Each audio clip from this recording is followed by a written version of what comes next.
BMW GS bikes have been elevated to legendary status in recent years, thanks to a number of highly publicized trips at the hands of Ewan McGregor and Ch in Long Way Down. Rather than resting on its laurels, BMW Motorrad has rolled out two new bikes wearing a GS badge on their flanks, the all-new G310 GS and an updated r1200 GS. BMW G310 GS. Just like the G310R launched earlier this year, the G310 GS is aimed at a global audience, meaning riders of any level should be able to jump right on and feel at home.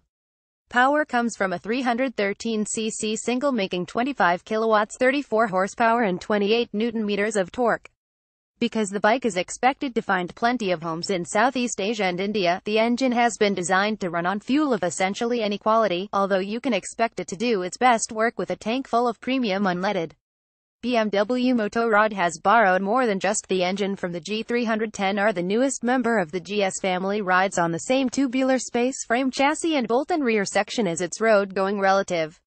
It was chosen for its stiffness, which the company says provides a good balance of direct steering response and stability.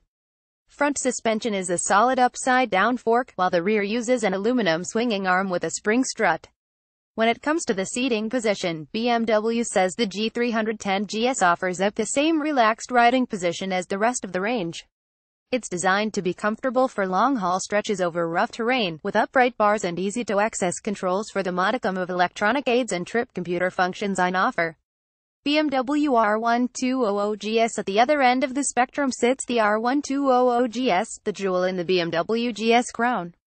Power comes from the same air-liquid-cooled boxer engine as before, punching out 92 kilowatts, 125 horsepower of power and 125 newton-meters of torque, but there's a modified catalytic converter and revised engine management to make it meet Euro 5 emissions standards.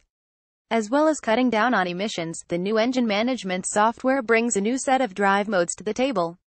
All R1200s will come standard with road and rain modes, but taking the right option boxes will expand that selection to include 4 extra modes, along with traction control tuned for smoother, safer acceleration while the bike is leaned over. The expanded suite of driver assists even includes a hill start assist, which holds the bike for those tricky takeoffs. The electronic cleverness doesn't stop with the riding modes, because the R1200 GS can now be SPECD with next-generation electronic suspension adjustment. Not only will it adapt the damping based on the road conditions, it will also keep the bike level when it's loaded to the gills with outdoor gear. If that doesn't sound like enough, or you're still worried the standard bike won't be capable off-road, there's even a Raleigh version running a stiffer spring rate, longer spring struts and greater spring travel.